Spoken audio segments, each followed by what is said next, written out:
مس الہام بتانی، آپ کو اسی وقت حراست میں لیا جاتا ہے۔ آپ کو خاموش رہنے کا مکمل حق ہے۔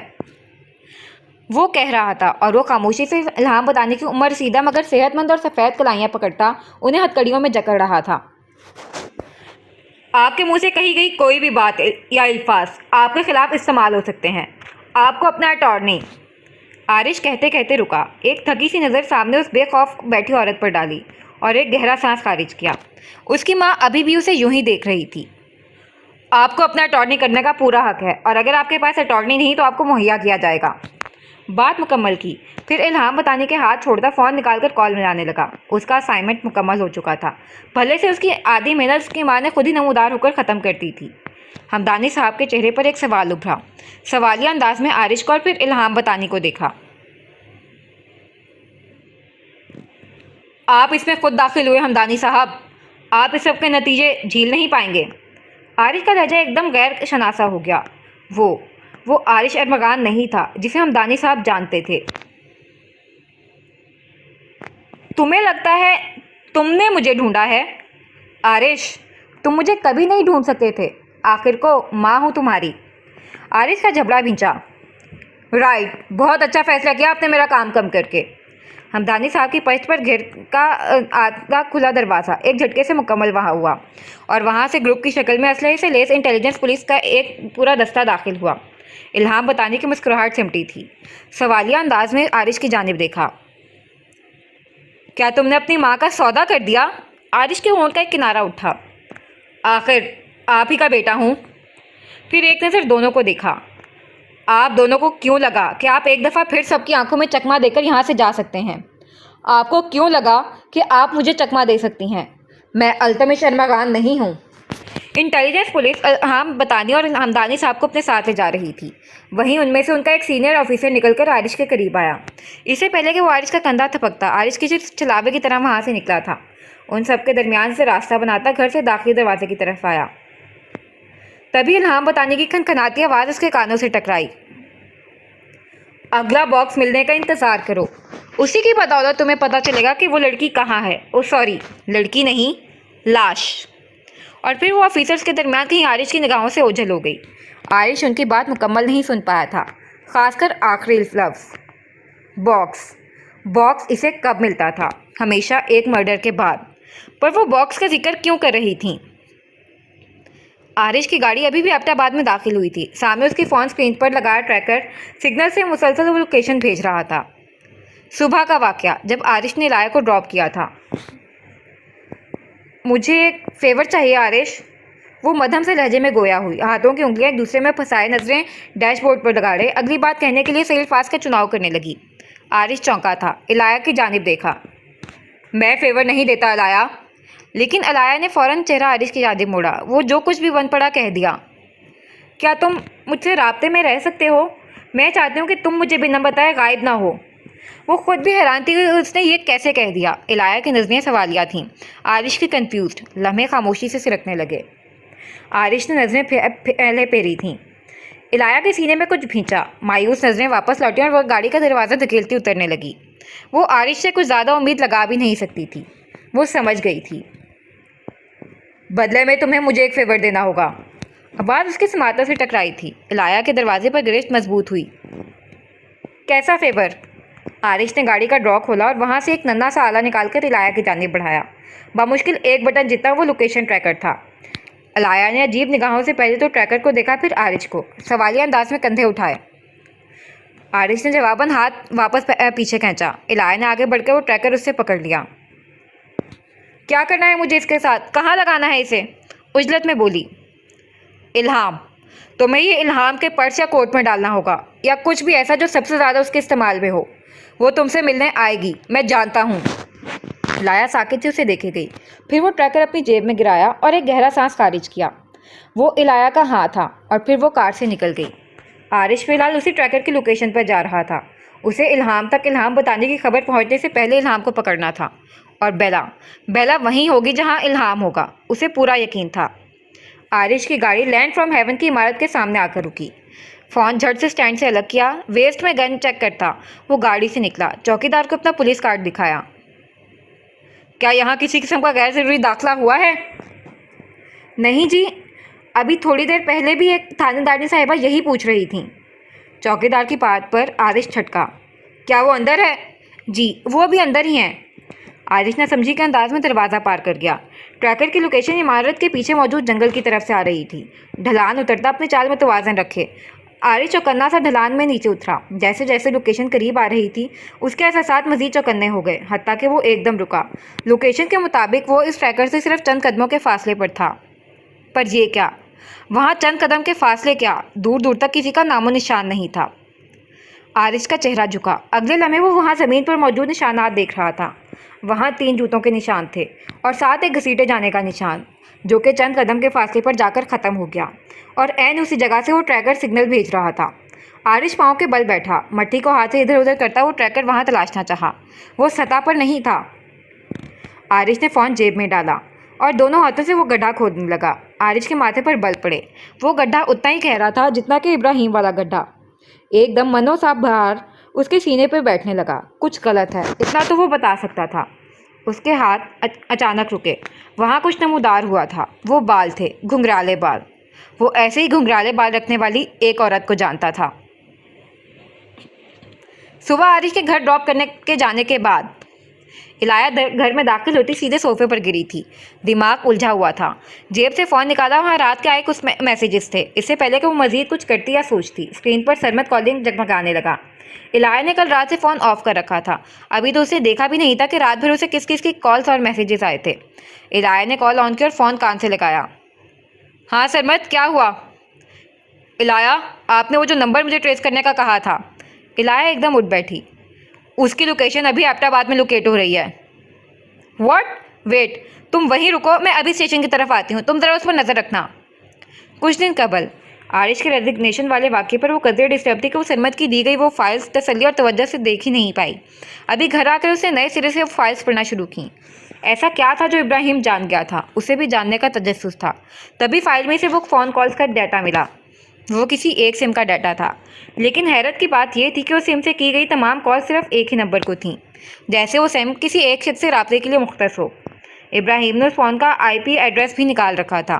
الہیہ کے صفوں میں سے گزرتے ہاتھ سست پڑ رہے تھے۔ ابراہیم بہت کچھ جانتا تھا، اور یہ بہت کچھ جانا اس کی جان لے گیا۔ اور پتہ ہے اصلی تکلیف کی بات کیا ہے؟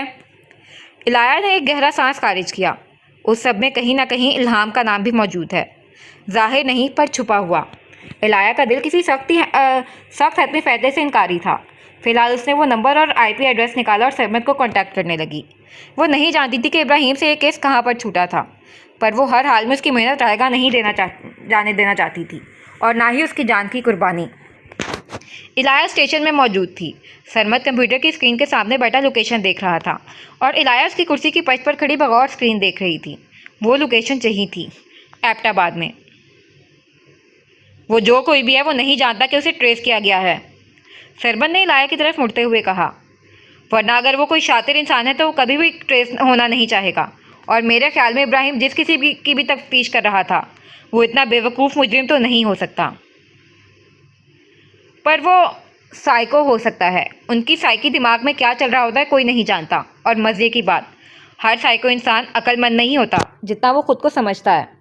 الہیہ کرسی کی پشت چھوڑتی کہتی سیدھی ہوئی۔ ساتھ کہاں ہے؟ تم یا ساتھ کسی کو بھی میرے ساتھ چلنا ہوگا۔ الہیہ فون پر لوکیشن آن کر رہی تھی۔ ساتھ کا آج آف تھا۔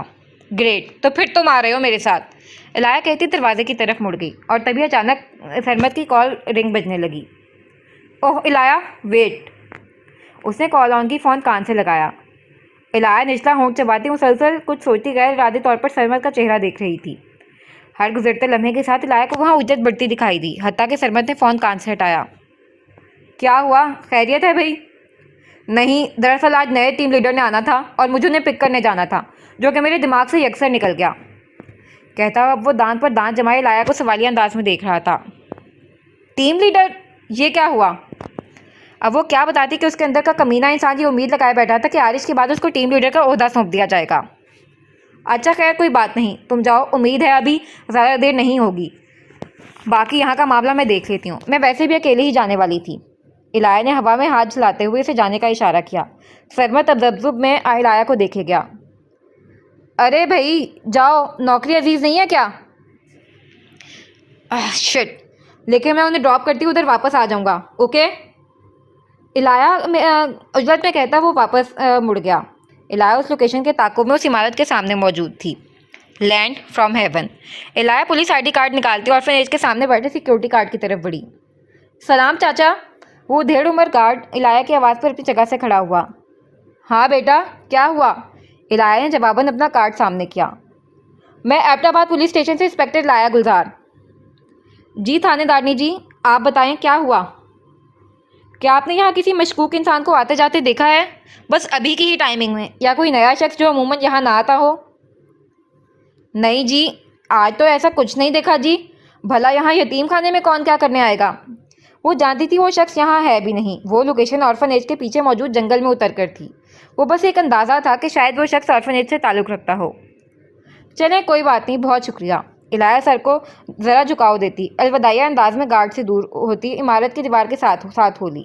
آرفنیج کا میدان قدرہ بڑا تھا اور وہ دیوار اس کا احاطہ کیے ہوئی تھی، سو وہ بھی کافی دور تک جاتی تھی۔ وہ لوکیشن اب مزید لائف نہیں رہی تھی، پر الہیہ کی فون اسکرین تکتی اس کے آخری لوکیشن کی طرف جا رہی تھی، حتیٰ کہ وہ آرفنیج کے پچھلے حصے میں اتر آئی۔ وہ ایک ڈھلان تھی اور آہستہ آہستہ وہ ڈھلان اس جنگل میں اتر رہی تھی، آرفنیج کے پیچھے موجودہ جنگل۔ پھر تم چل رہی ہو نا میرے ساتھ آرفنیج کے پیچھے موجود جنگل؟ بھلا ایک جنگل میں ہی کیوں؟ ہوپ سو کہ آخر میں ایک گرا بند فون نہ نکلے۔ الہیہ نے خود کو کوسا تھا۔ لمحے بھر کو اسے محسوس ہوا کہ وہ یہاں صرف وقت کا ضیاع کرنے آئی ہے۔ پھر اپنا توازن سنبھالتی آہستہ آہستہ ڈھلان میں اترنے لگی۔ اپنے دھیان چلتی وہ ایک دم ٹھٹکی۔ وہاں سامنے ایک بڑا سا جنگلی خرگوش گزرا تھا۔ مجھے جنگلی خرگوش دیکھنے تھے۔ الہیہ نے ایک گہرا سانس خارج کیا اور فون کی بند ہوئی اسکرین آن کی اور لمحے بھر کو ساکت سی ہوئی۔ بے یقینی کے انداز میں فون کی اسکرین چہرے کے قریب لے آئی۔ وہ لوکیشن پھر لائیو تھی، عین اسی جگہ جیسے دوبارہ فون آن کیا گیا ہو۔ وہ جو کوئی بھی تھا اپنی جگہ سے حرکت نہیں کر رہا تھا۔ غیر محسوس انداز میں الہیہ کی گن اس کی بیلٹ سے نکل کر اس کے ہاتھ میں منتقل ہو چکی تھی۔ گن کی سیفٹی ہٹاتی اس کا منہ زمین کی جانب کیا آگے بڑھنے لگی۔ گن پر اس کی گریپ مضبوط تھی، پر انگلی ٹریگر سے دور تھی۔ وہ لاشعوری طور پر کسی معصوم کو نقصان نہیں پہنچانا چاہتی تھی۔ وہ مدھم گنگناہٹ۔ الہیہ رکی۔ پیڑ کے پیچھے اور دوسری جانب سے آتی وہ مدھم گنگناہٹ۔ الہیہ نے محفوظ اینگل سے دوسری جانب سے ذرا سر نکال کر دیکھا۔ اس کی آنکھیں سلو موشن میں پھیلنے لگیں۔ لال بال، اس کی پشت پر پڑے وہ لال بال، اور ان بالوں کی اوٹ میں ہلکی گنگناہٹ۔ اس سے پہلے کہ الہیہ مزید ایک قدم بڑھاتی وہ لال بال ایک جھٹکے سے لہرائے اور وہاں ایک سفید معصوم سا چہرہ الہیہ کی جانب مڑا۔ وہ آنکھیں الہیہ کی عین آنکھوں میں آ کے ٹھہریں۔ الہیہ کو لگا جیسے وہ چھپن چھپائی میں پکڑی گئی ہو، یوں کہ اب وہاں سے کسی فرار کا راستہ نہیں۔ سامنے کھڑا وجود اپنی نظروں سے ایک آفیسر کے وجود پر حاوی ہو رہا تھا۔ الہیہ نے گن اب عین ان لال بالوں کے درمیان موجود چہرے پر تانی تھی۔ گن کے متوازی فاصلے پر موجود وہ چہرے کنفیوزڈ سے انداز میں ایک طرف کو جھکا، بڑی بڑی آنکھیں مزید پھیل گئیں۔ کیا یہاں جنگلی خرگوش پکڑنا منع ہے؟ آواز کی باریکی اور لہجے کی معصومیت۔ وہ الہیہ سے مخاطب نہیں تھی۔ الہیہ کا کانفیڈنس لمحے بھر کو لڑکھڑایا۔ نہیں، تمہیں کس نے کہا یہاں خرگوش پکڑنا منع ہے؟ وہ ایک تیسری آواز تھی، اور وہ ایک مانوس آواز تھی۔ الہیہ بجلی کی رفتار سے مڑی، اپنے پیچھے کھڑے اس وجود کو دیکھا، اور اس لمحے میں وہ گوشت چیرنے کی آواز، ایک تیز دھار آلہ جب کسی گوشت سے پار ہو اور وہ خون کا ایک فوارہ سا ابل پڑے۔ وہ ایک مانوس چہرہ تھا، مگر کیا مانوس چہرے بھی دھوکہ دے سکتے ہیں؟ وہ آلہ واپس کھینچا گیا۔ الہیہ کو لگا اس کی زندگی اس آلے کے ساتھ کھینچی گئی تھی۔ الہیہ مڑی۔ الہیہ نے دونوں ہاتھوں سے اپنے پہلو کو چھپانا چاہا، اور وہ سامنے اس مانوس چہرے کو دیکھ رہی تھی۔ الہام، خون، پلیز مجھے تکلیف ہو رہی ہے۔ ابھی الہام اسے تھام لے گی، ابھی الہام اسے ہسپتال لے جائے گی۔ وہ ایک انسان ہے بیلا، وہ خرگوش نہیں ہے۔ الہام الہیہ کی آنکھوں میں دیکھتی الہیہ کی پشت پر موجود بیلا سے مخاطب تھی۔ بیلا جواباً اسے منہ چڑھاتی ایک ہنسی ایک طرف ہو لی، جاتے جاتے بڑبڑائی، آج تو میں ایک بڑا تازہ خرگوش ڈھونڈ لوں گی۔ ایک سائیکوپیتھ اتنا ذہین نہیں ہوتا جتنا وہ خود کو سمجھتا ہے۔ الہیہ نے گن والا خون آلود ہاتھ اپنے پہلو سے اٹھایا اور بمشکل مڑ کر بیلا کو شوٹ کرنے کی کوشش کی۔ اس کے ہاتھ میں لغزش تھی۔ اس نے اپنے ہاتھ پر کسی کا ہاتھ محسوس کیا۔ الہام نے اس کا گن والا ہاتھ آہستگی سے نیچے کیا۔ ہم کب دو الگ طرف جا کر کھڑے ہوئے الہیہ؟ پتہ ہی نہیں چلا۔ وہ اپنی اصلی مسکراہٹ سے بول رہی تھی۔ مسلسل خون بہنے سے الہیہ کے دماغ پر دھند چھانے لگی۔ اعصاب جواب دے رہے تھے اور پھر نہ جانے کب وہ لڑکھڑاتی الہام کے قدموں میں زمین بوس ہوئی۔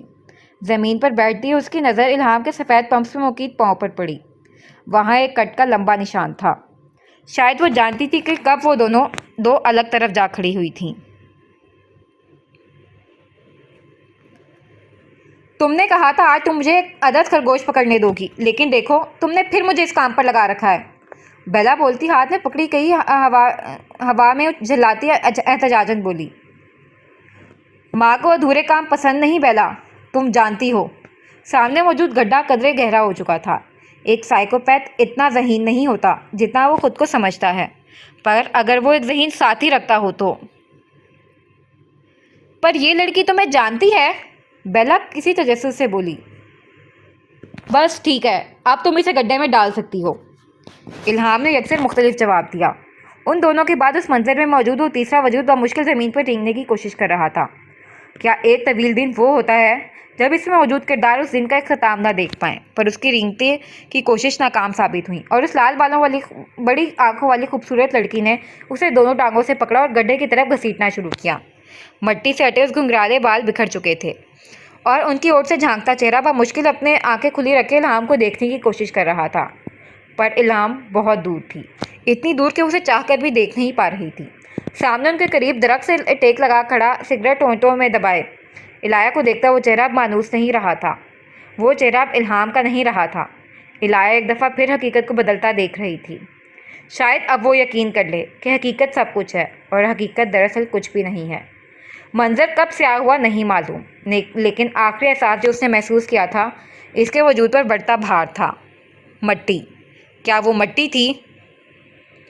عارش بجلی کی مانند جلدی جلدی وہ مٹی ہٹانے لگا۔ چہرہ واضح ہوا، وہ چہرہ جو وہ وہاں نہیں دیکھنا چاہتا تھا، وہ الہیہ کا چہرہ تھا۔ عارش بیٹھے بیٹھے لڑکھڑاتا پیچھے کو گرا تھا۔ لاش، کیا وہ آخری لفظ تھا لاش؟ عارش کی کانوں میں تیز سنسنی سی دوڑی۔ اس نے الہیہ کی گردن پر سے مٹی ہٹائی، اپنی شہادت اور درمیانی انگلی سے اس کی گردن کو چھوا۔ نظریں سامنے دور جنگل کے سناٹے میں تھیں۔ وہ وہاں صرف ایک دھڑکن محسوس کرنا چاہتا تھا، پر وہ اس سناٹے میں صرف اپنی دھڑکن کیوں سن رہا تھا؟ اچانک وہاں اس کی پشت پر قدموں کی چاپ ابھری۔ الہیہ، وہ سرمد کی آواز تھی۔ نئے ٹیم لیڈر کو ڈراپ کر کے وہ سیدھا اس لوکیشن پر آیا تھا جہاں وہ اور الہیہ ایک ساتھ آنے والے تھے۔ عارش نے گھوم کر سرمد کی جانب دیکھا۔ سرمد کی آنکھوں میں جس قدر سوال تھے، عارش کی آنکھیں اس قدر خالی تھیں، مکمل خالی۔ Red mansion. بھاری بھرکم سیاہ دروازہ دھکیلا گیا جو ایک گڑگڑاہٹ کے ساتھ کھلتا چلا گیا۔ دروازہ کھلتے ہی سامنے اینٹوں کی لمبی راہداری تھی جو کہ اس مینشن کے داخلی دروازے پر جا کر ختم ہوتی تھی۔ سفید ہیلز اب اس اینٹوں کی راہداری پر متوازن چال چلتی داخلی دروازے پر پہنچی۔ کوہنی میں ڈالے پرس سے وہ بڑی سی چابی نکالی اور دروازہ ان لاک کیا گیا۔ چابی گھماتے اس ہاتھ کی انگلی میں وہ ابھی حال میں ہی واپس لگائے گئے نگینے والی انگوٹھی سلامت چمک رہی تھی۔ دروازہ کھلا اور وہ دروازہ دھکیلتے اندر داخل ہوئی۔ ریڈ مینشن کا ہال خاموش اور تاریک تھا۔ الہام، یہ کیا ہے؟ اچانک آواز اس کے کانوں سے ٹکرائی۔ سفید ہیلز پوری گھومی، سامنے بیلا موجود تھی۔ وقت ٹھہرا۔ ریڈ مینشن کیا ہے، آپ جاننا چاہیں گے؟ وقت نے ریڈ مینشن کے ہال میں لگے بڑے سے گھڑیال کی سوئی پکڑی اور اسے الٹی جانب گھما دیا، حتیٰ کہ ہم پہنچ گئے تب جب الہام سامنے کھڑی خون سے سرخ ہوتے بالوں والی بیلا کو دیکھتی اپنی زندگی کی آخری سانسیں گن رہی تھی۔ آپ کی آنکھیں رگڑتے جو منظر صاف ہوا تو وہاں سامنے انسانی ٹانگیں تھیں، وہ جہاں تھی وہیں فریز ہو گئی۔ منظر پھر دھندلانے لگا۔ الہام نے آنکھیں رگڑیں، چہرہ اٹھایا۔ امی، ابو، عارش، الہیہ، اس سب کو پکارا تھا سوائے بیلا کے۔ سامنے کھڑی 14-15 سالہ لڑکی اپنی ازلی بڑی بڑی آنکھوں اور شیطانی مسکراہٹ کے ساتھ اسے دیکھ رہی تھی، اور وہاں کوئی بھی نہیں آیا تھا سوائے بیلا کے۔ اس کے سیاہ بال سر کی ایک طرف سے جیسے خون کی وجہ سے لال تھے اور آنکھیں عجیب سی خوشی سے چمک رہی تھیں۔ سوری بیلا، وہ میں۔ الہام ہکلاتی کھڑی ہوتی بیلا سے دور ہوئی تھی۔ مجھے یہ کھیل پسند آیا، بیلا چہکی تھی۔ مجھے یہ کھیل بہت پسند آیا، پھر تقریباً الہام سے چمکتی وہ خوشی سے بولی۔ الہام کا سکتہ ایک دم ٹوٹا۔ پتہ ہے الہام، یہاں آنے سے پہلے مجھے کوئی ملا تھا، اس نے کہا اسے بھی ایسے کھیل پسند ہیں اور اس نے کہا ہے کہ وہ تم سے ملنا چاہتی ہے۔ بیلا کے اس نئے انکشاف پر الہام کے رونگٹے کھڑے ہو گئے۔ کیا بیلا پولیس کی بات کر رہی تھی؟ الہام کا سر خود بخود نفی میں ہلتا چلا گیا۔ اس سے پہلے کہ وہ وہاں سے دوڑ لگا دیتی، اچانک ان کی وارڈن آ پہنچی۔ تم دونوں لڑکیاں یہاں کیا کر رہی ہو؟ اس سے پہلے کہ بیلا کچھ بولتی الہام ایک دم سامنے آئی۔ وہ یہ بیلا کو چوٹ آئی تھی تو ہم نرس آفس کی طرف جا رہے تھے۔ بیلا نے حیرت کم زیادہ خوشی کے تاثرات سے الہام کو دیکھا۔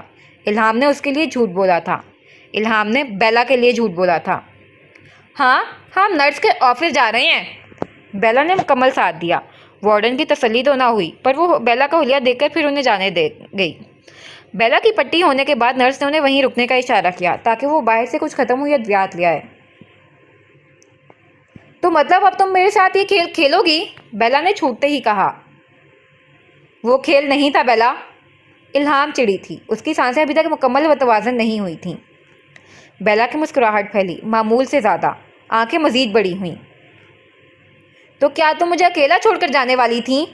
الہام کی آنکھوں میں آنکھیں گاڑتی بولی۔ الہام کی ہچکی نکلی۔ وہی آنکھیں، وہی شیطانی مسکراہٹ۔ الہام کو ان دونوں سے ہی خوف آتا تھا۔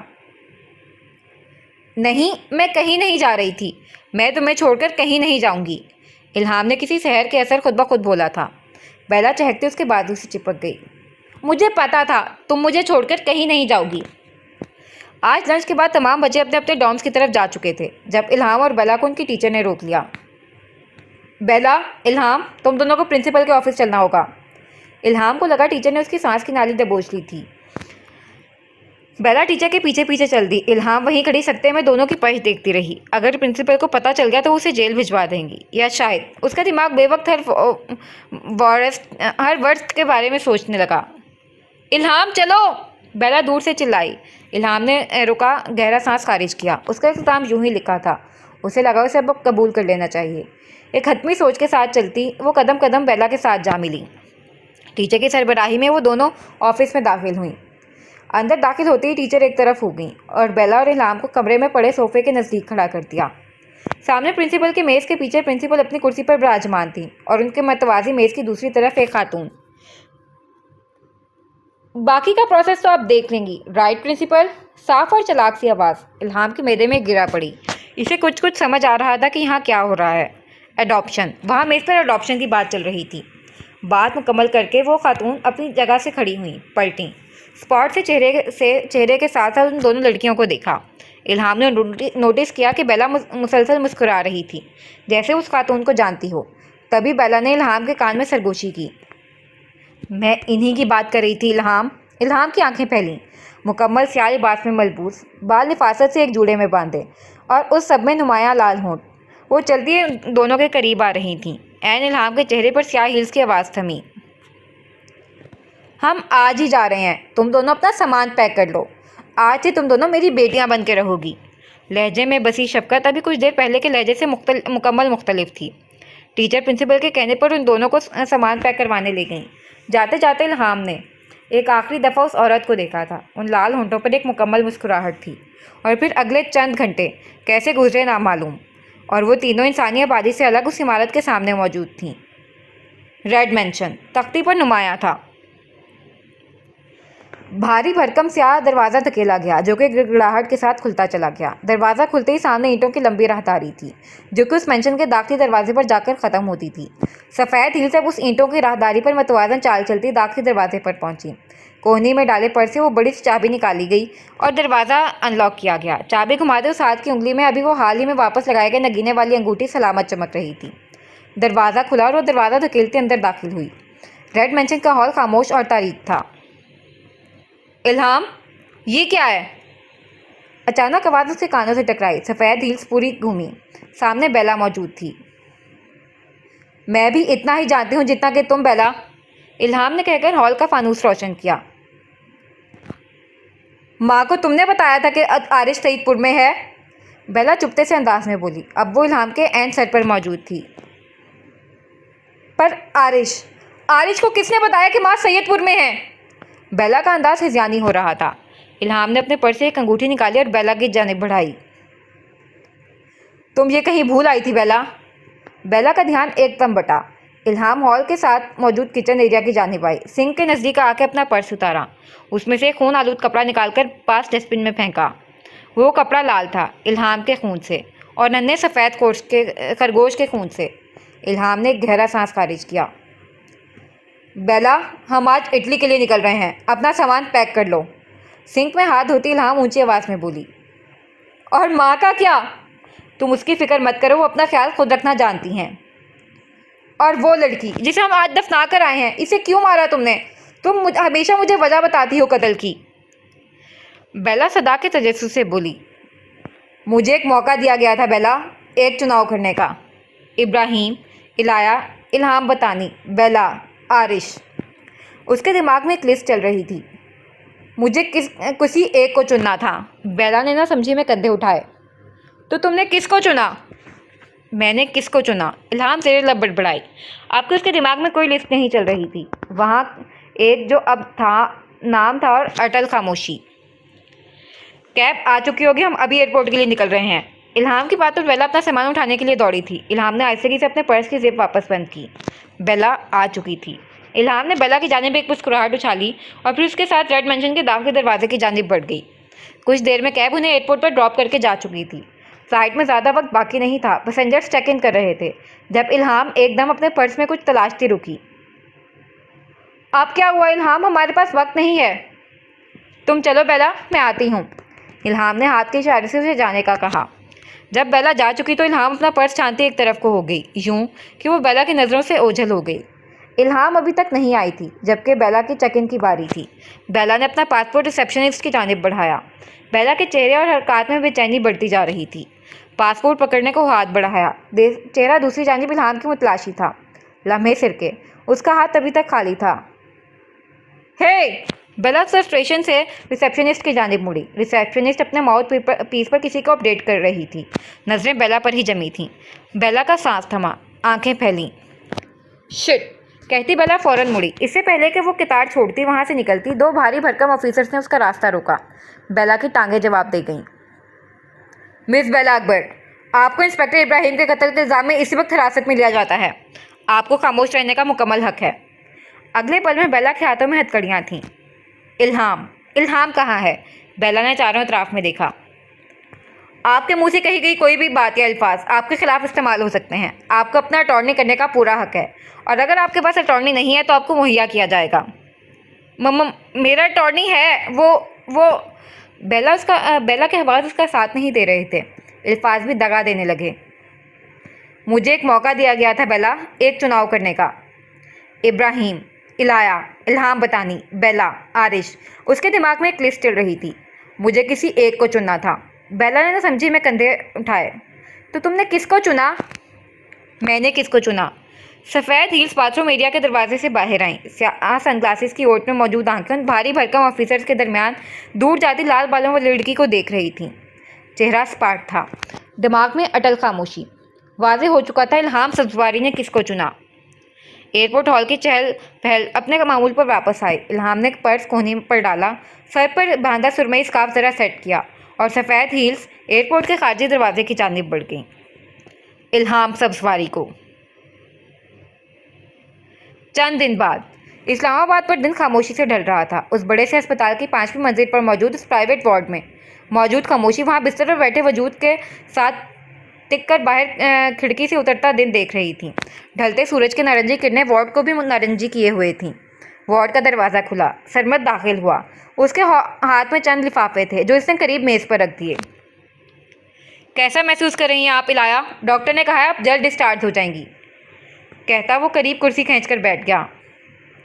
میں اب ٹھیک ہوں سرمد، تمہیں یہ سب لانے کی ضرورت نہیں تھی۔ اشارہ پھلوں کے لفافوں کی طرف تھا۔ رخ ابھی بھی کھڑکی کی جانب تھا۔ یہ احمد صاحب نے بھجوائے ہیں، آپ نے خود آنے سے تو انہیں منع کر رکھا ہے۔ الہیہ نے سب کو ہی آنے سے منع کر رکھا تھا۔ کوئی سوال نہیں، کوئی جواب نہیں۔ سرمد بھی صرف اس کا سامان پہنچانے آتا تھا۔ نہ جانے ایک عجیب سی ناراضگی تھی، یوں کہ وہ سب سے ناراض ہے، پوری دنیا سے، زندگی سے، لوگوں سے۔ وہ سب سے ناراض ہے، یہ کہنا آسان تھا، بجائے یہ کہنے کے وہ دراصل کس سے ناراض ہے۔ وہ اس کا کہا فیور پورا نہیں کر پائی تھی، وہ ٹریکر الہام کے پرس میں نہیں ڈال پائی تھی۔ سو بدلے میں اس نے بھی اپنا فیور پورا نہیں کیا تھا، کم از کم الہیہ کا یہی ماننا تھا۔